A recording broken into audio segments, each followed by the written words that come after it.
This fucking guy's terrifying. Jon Jones really never lost. That's a nasty motherfucker. He's a nasty motherfucker. You can run, but you can hide. I'm coming, I'm here. The best ever in MMA? Every MMA. It's hard to say.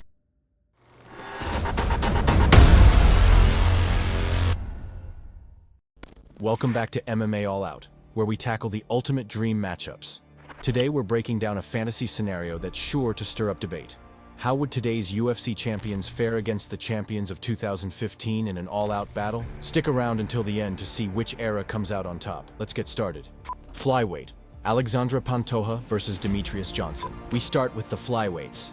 Alexandre Pantoja, the 2025 champion, is an incredibly durable fighter with a pressure-heavy style. He's faced the best the division has to offer and rarely shows any signs of weakness. On the other side, you've got Demetrious Mighty Mouse Johnson, the 2015 champion and arguably the greatest flyweight of all time. Back in 2015, DJ was a force of nature, combining blistering speed with technical brilliance. He was submitting elite competition left and right, with victories over Chris Carriazo and Kyoji Horiguchi highlighting his dominance. While Pantoja has never been finished in 34 professional fights, DJ's speed and versatility would allow him to stay out of danger and rack up points with precision striking and takedowns. This fight is special for some retired fight. He don't fight anymore. He retired this year, but this is something message for you, Demetrious Johnson. I'm the GOAT here. If you want to prove you the GOAT, come back. This fight is special for some retired fight. He don't fight anymore. He retired this year, but this is something message for you, Demetrious Johnson. I'm the GOAT here. My black ass ain't coming out of GOAT, come back. Sir, congrats. Why would I do that? Boys.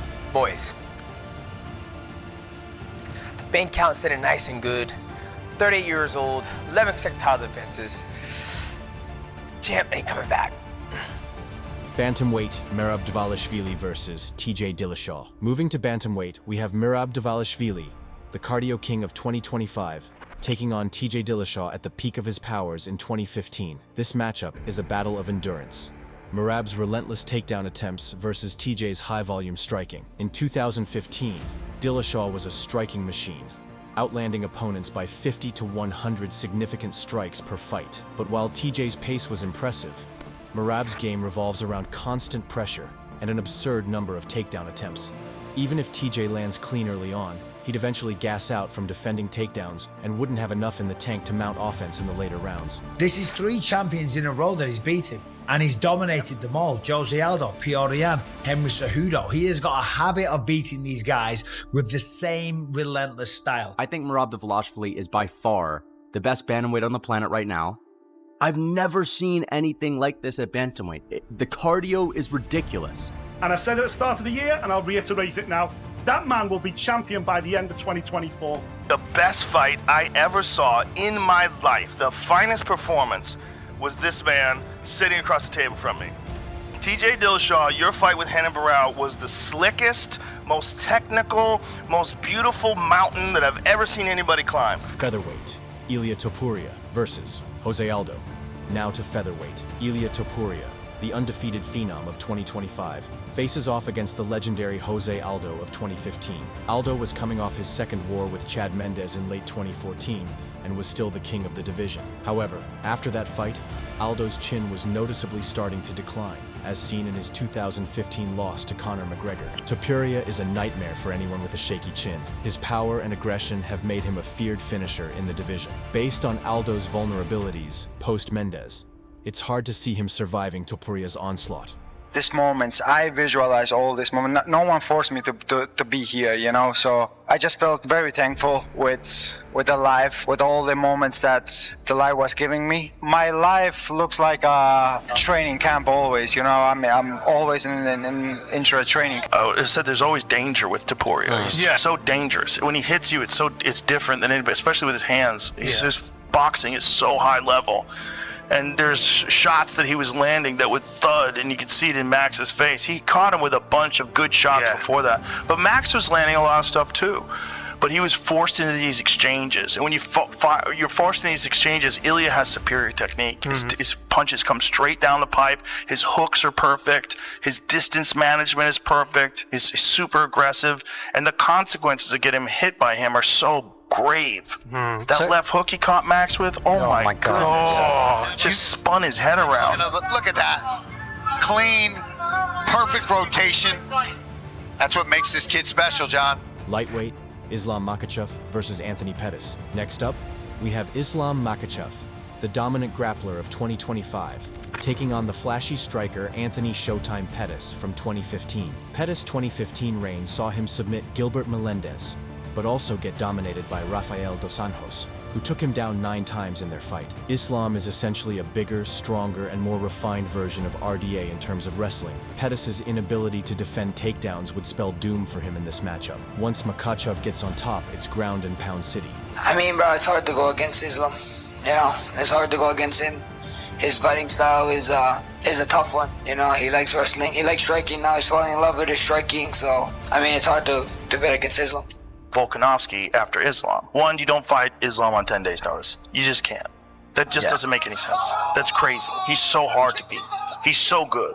If he's not the best, it's you and him for the best, pound for pound. And you're gonna risk that on 10 days? That's crazy. Dana was in here a few minutes ago and we were asking him about you, and he was very adamant saying you're not the #1 pound for pound fighter in the world and that Jon Jones is. I don't know. Maybe it's his opinion. Brother, all life was trained together. 22 years we was trained together. And the last couple of years, I told you guys, Islam Makhachev is the best fighter, not in lightweight. He's a pound for pound #1 fighter right now. You know, honestly, I think I am the best fighter in the world right now. Islam, someone that you've trained with before as well. I think Islam showed that he gets better every single fight, and he's been dominating so many fights, and he showed you how much of a complete martial artist he is, especially in that fight with Dustin where he outstruck Dustin, and people said that he would have to wrestle, he'd have to do this, and then he got the finish late in the fight. You don't want to mess with Islam and them, because like they said, like, it's different there. You want a street fight, they'll street fight you. They're not Islam doesn't care about, oh, let's get paid for it. Like, he sees you, you disrespect him, and he's going to show you what disrespect means from Dagestan. Welterweight, Belal Muhammad versus Robbie Lawler. At welterweight, Belal Muhammad brings his relentless pressure game against Robbie Lawler, the 2015 champion known for his brutal wars and knockout power. In December 2014, Lawler won a controversial split decision over Johnny Hendricks, who used a wrestling-heavy game plan similar to Belal's style. The difference? Belal's cardio is far superior to Hendricks, and he can maintain his wrestling pressure deep into the fight. While Lawler's early explosiveness gives him a chance, Belal's grinded-out style would wear him down over 5 rounds. Middleweight, Dricus du Plessis versus Chris Weidman. At middleweight, Dricus du Plessis, the 2025 champion, faces Chris Weidman, the man who dethroned Anderson Silva and ruled the division in 2015. While Weidman's grappling was his bread and butter, he struggled under pressure against strikers like Lyoto Machida and Vitor Belfort, even non-TRT Vitor. Du Plessis thrives in chaos, and his size and power would make it difficult for Weidman to find a way out of trouble. This fight would look a lot like Weidman's loss to Luke Rockhold in 2015. Light heavyweight, Jon Jones versus Magomed Ankalaev. At light heavyweight, we now have Jon Jones, arguably the greatest mixed martial artist of all time, matched up against Magomed Ankalaev, the 2025 champion. Ankalaev, with his masterful control of distance, dangerous counter-striking, and strong defensive wrestling, has looked unbeatable in recent years. But even in 2015, Jon Jones was still in his prime and had just dismantled Daniel Cormier, one of the greatest wrestlers in the sport. Jones's ability to adapt mid-fight, use his reach, and apply relentless pressure would make this an incredibly tough matchup for Ankalaev. While Ankalaev has the striking to make things interesting, Jones's experience against elite-level opponents gives him the edge in a 5-round war. Guys, let me explain something to you. Jon Jones is a whole nother. I consider Jon Jones the greatest combat fighter of all time. When you talk about the Alis and the this and the that. Oh, and that? Wow. And let me tell you what, I got Ali's picture hung everywhere. I love Muhammad Ali. Yeah. I love Mike Tyson. Jon Jones is the nastiest dude ever in the history. And I always say this about Jon's got a dark side to him, man. Jon's got like those dogs that'll rip your arms apart and do all that. He shoots guns. Jon Jones is a killer in every way that you can be a Heavyweight, Jon Jones versus Cain Velasquez. Finally, at heavyweight, we have Jon Jones, the current champ, versus Cain Velasquez, the 2015 heavyweight king. By 2015, Cain's body was already breaking down, as injuries had begun to take a toll on his performances.